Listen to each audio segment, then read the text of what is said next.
Today, I'm going to talk about why I eat 4 eggs a day and why you should as well. Now, you're probably wondering why I consider myself an expert on eggs. That's an excellent question. Sorry, I just had to do that.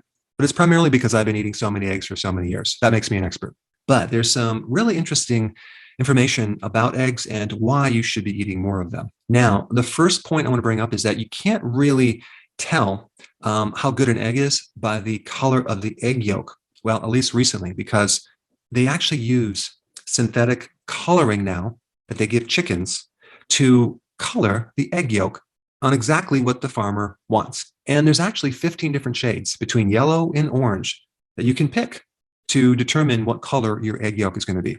So unfortunately, the egg yolk nowadays doesn't really tell you about the amount of nutrition in that egg yolk. And they also use different colorings in the meat itself. So you can turn like a pale white color chicken meat into either yellow or a beige color. So apparently consumers demand a certain color of their chicken meat and their egg yolks. But if you're not using these color dyes and you look at the actual color of the yolk, you can tell how much carotenoids present in that egg. You can't tell the nutrition by the color of the shell, okay? Because they come in different colors. That doesn't give you too much data. The nutrition of an egg and a chicken is determined by how they're raised and what they're fed. And unfortunately, chickens nowadays just have absolutely no flavor. Like the chicken breast is bland. They actually have to flavor it. I'm not kidding. Next time you go to the store, look at the label for chicken breast, and you're going to notice it has natural flavorings or even artificial flavorings because they're trying to make this tasteless, bland piece of meat taste more like chicken. So unfortunately, we have grown chickens for size, and we want chickens that can grow fast because chickens are sold by the weight. Now, in 2015, the cost of a chicken was like $7. Okay. Now, to me, that's actually pretty cheap because, I mean, you have to grow the chicken, you have to take care of the chicken. How are you going to make any profit at all if you have to feed the chicken grain? And most of these chickens that are sold conventionally are fed grain. They're not allowed to go out and eat bugs or worms or any of that. But in 1948, the cost of a chicken was like $3. Now, if we compare that to the dollar now, it would be like buying a chicken for $30.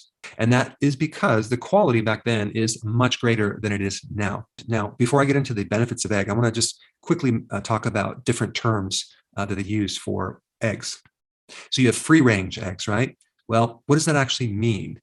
Well, it means that they're not in a cage. They are cage free, but it doesn't really mean that they can go outside. It just means that they have access to the outside.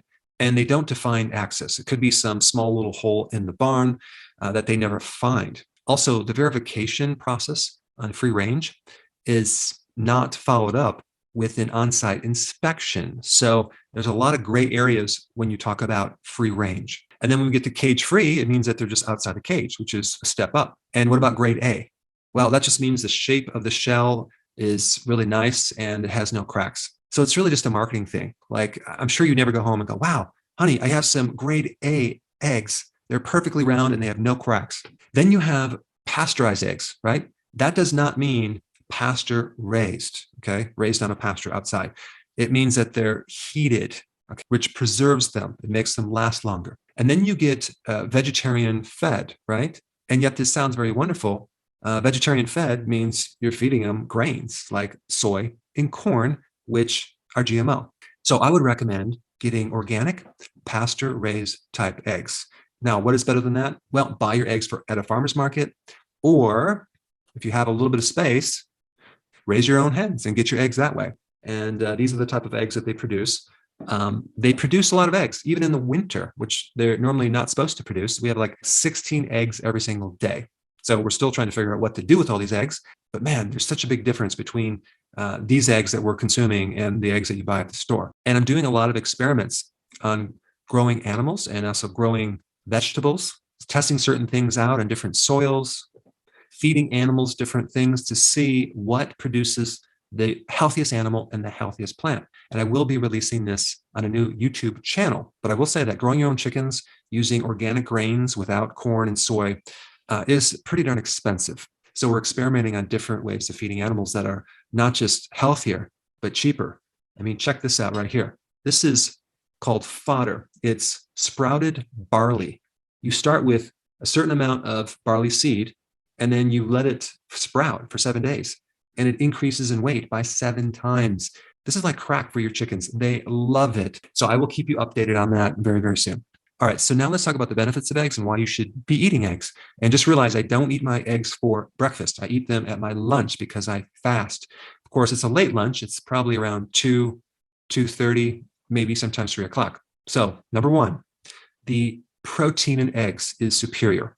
And what I'm talking about is the anabolic effect, which means the ability of that egg to help build protein tissues in your body, and the percentage of how much that egg protein is converted into body protein, like your muscles, your joints, and other proteins as well. So if we exclude breast milk, okay, protein is at 48%. So 48% is turned into body tissue.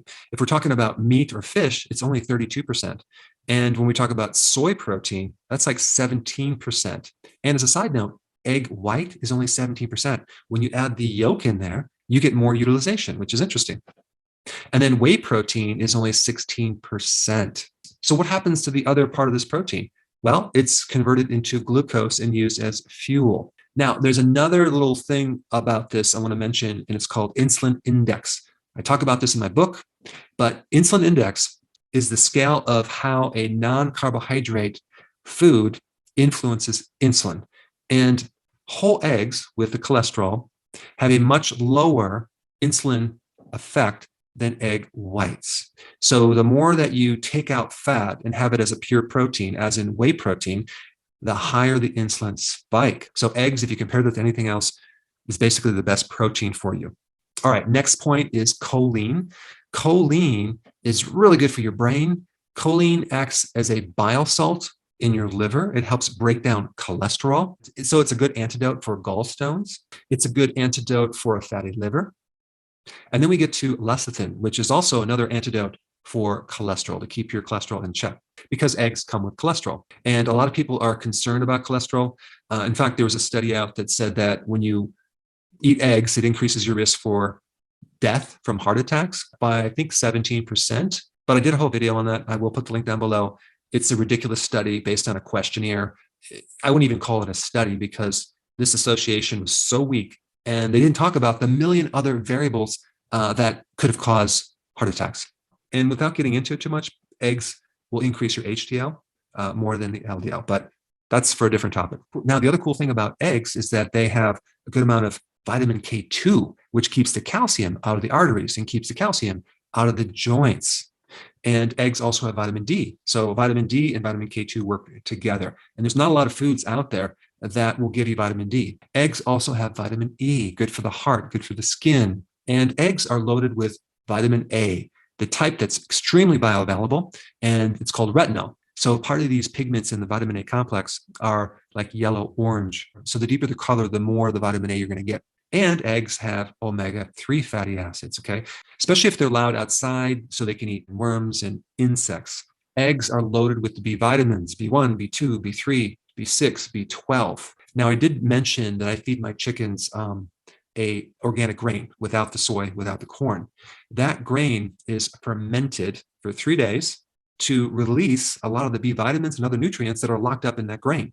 And not only is that more nutritious, you can feed them less because it helps their digestion. Eggs also have trace minerals and minerals. Eggs also have carotenoids, okay? That is a nutrient-dense pigment that gives that yolk the color, but it also has a lot of health benefits, okay? Now, the two big carotenoids are, number one, lutein, which is yellow in color, and zeaxanthin, which is more orange. Both of these pigments greatly improve the eye. In fact, the greatest concentration of these carotenoids are in the eye. So they support the lens, the retina. They help prevent macular degeneration. They help reduce the blue light that you're exposed to with all your computers and cell phones, etc. But there's a lot of other benefits too for your brain as well. Now, one question that has been asked is, how do you prepare an egg to maximize the nutrition in the egg? Because if you're going to heat it too much, you might destroy some of the carotenoids. And so poached or over easy would be a great way to do that. Or if you want scrambled, what I'd recommend is crack the egg inside the pan, let the whites turn a little white, and then turn the heat down and then mix it up and scramble it after the white part has turned a bit white. This allows you to preserve a lot of these nutrients as compared to taking your egg in a bowl and mixing it up and then putting it in the frying pan. So now that you know the benefits of eggs, If you're a small person, maybe you only have 1 or 2 eggs. If you're a larger person, have 3 or 4. And if you have any considerations about the cholesterol in eggs, you got to check out this video right here.